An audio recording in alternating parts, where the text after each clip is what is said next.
Hello, family of light. I just got done having a dream. And in this dream, I was searching for who I was and where I've been and who I was in the past. I remember I was in this almost like a little boat house, but it was like on the Nile River in Egypt. And I was also looking for Jeshua ben Joseph and Mary Magdalene. And it was over, like it was almost like it was docked by the river. And I was looking through all the papers, and I saw old drawings, like dream catcher drawings when I was a little girl, and I was dumbfounded. I said, why are these drawings here?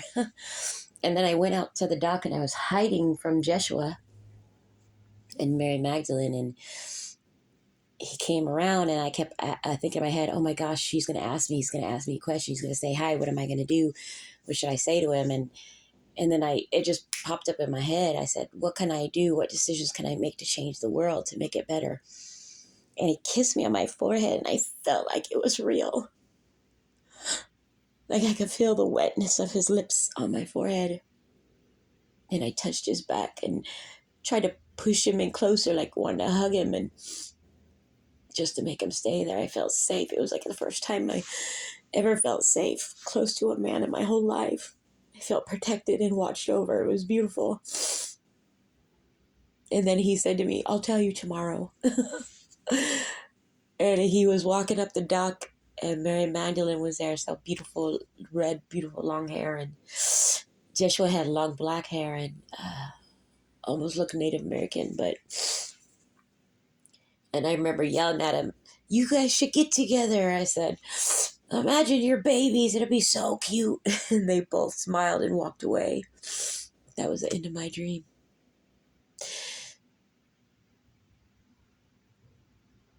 You know, I was thinking everything that we buy out of the store comes with a user manual or an owner's manual.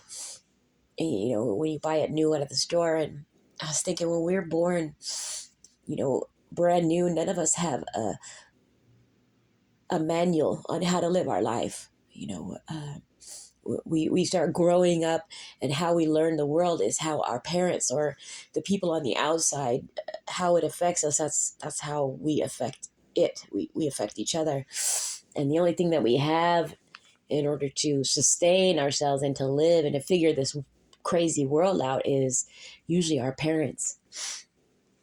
You know, and usually they teach us what worked for them, but sometimes what works for our parents don't necessarily work for us. We're in a new era, the age of Aquarius, where our children need to be taught different, to teach them to tap into their own perspective awarenesses of the outside world, and not necessarily be so, you look at it in an objectifiably way, not be affected so much to take it in and say, yes, that's my belief now, but to objectifiably look at it and say, do I believe in that? Can I find a better way for myself? I want to teach children.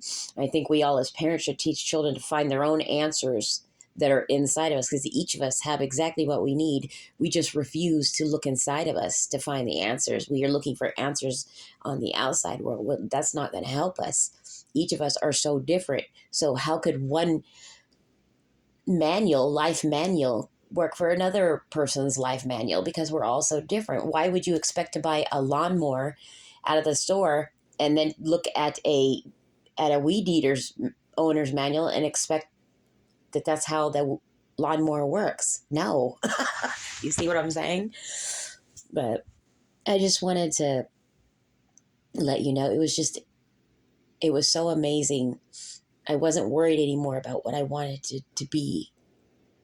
I knew I was being watched over by Jeshua ben Joseph and Mary Magdalene, and that I didn't have to worry about what the outside world is expecting of me or how they're looking at me. It was more to find the innate love inside of myself and know that I am always protected by Ra and by the archangels, the ascended masters, my ancestors, and of course, our galactic family that always watches over us. You guys have a good night. Wos Wosi signing out.